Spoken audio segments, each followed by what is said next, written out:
What if you had to choose between a god who could give you eternity and a mortal who could give you true love? Stay with me, because Marpessa's choice changed not just her fate, but the fate of a god himself. *K Legends.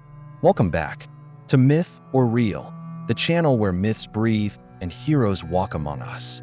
If you love gods, warriors, demons, angels, and mystical creatures, you're in the right place. Today, we are diving deep into one of the lesser told, but beautifully tragic stories from Greek mythology, the tale of Marpessa, the woman who made even a god feel fear. Stick around because you're about to hear a story of love, choice, and divine rivalry that few know in full. That if you enjoy this kind of mythical journey, please hit like and subscribe. It helps me a ton, and guess what? It costs you absolutely nothing.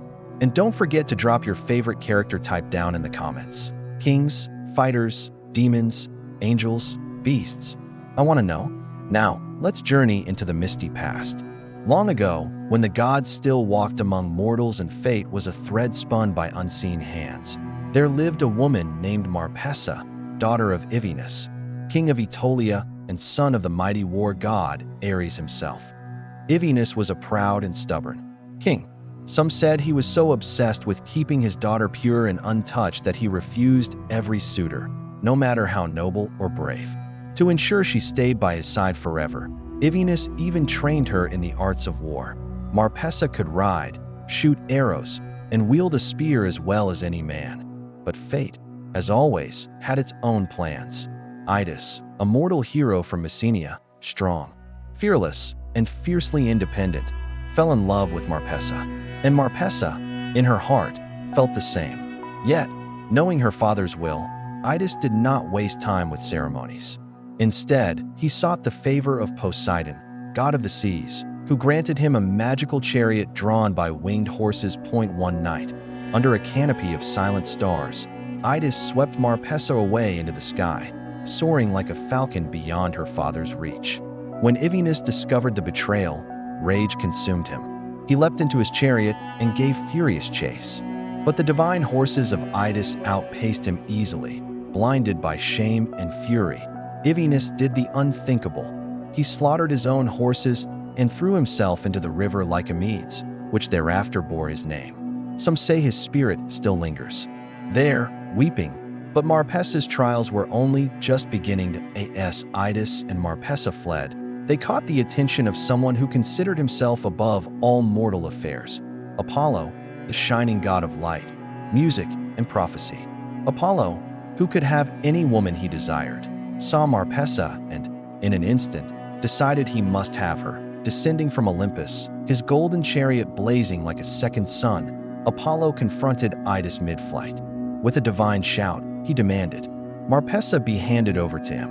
Idas, fearless even before a god, refused. The two stood ready for battle, a mortal against a god. But before blood could be spilled, Zeus himself intervened. His voice, like a storm breaking the heavens, ordered a halt. Instead of combat, Zeus declared that Marpessa must choose for herself. And there, on a lonely mountaintop, Marpessa faced the choice that would shape her destiny. On one side, Apollo, a god, beautiful and eternal. On the other, Idas, a mortal man, brave but doomed to die. But Marpessa, wise beyond her years, saw deeper than appearances. She knew that Apollo, though he might love her now, would one day tire of her as she aged, as she withered, as mortals do. She feared a love that could not endure time. So, with tears in her eyes but certainty in her heart, Marpessa chose Idas, the man who had defied gods and kings for her. Apollo, wounded in his pride, fled back to Olympus, vowing never to intervene in Marpessa's life again. Few tell what happened after. Marpessa and Idas lived many years together, and they had a daughter, Cleopatra, not the famous queen, but a different Cleopatra who herself would later marry the hero Meleager. Some say Marpessa, having once chosen mortality, grew ever more sorrowful as she watched her loved ones fall to fate, battle, and time.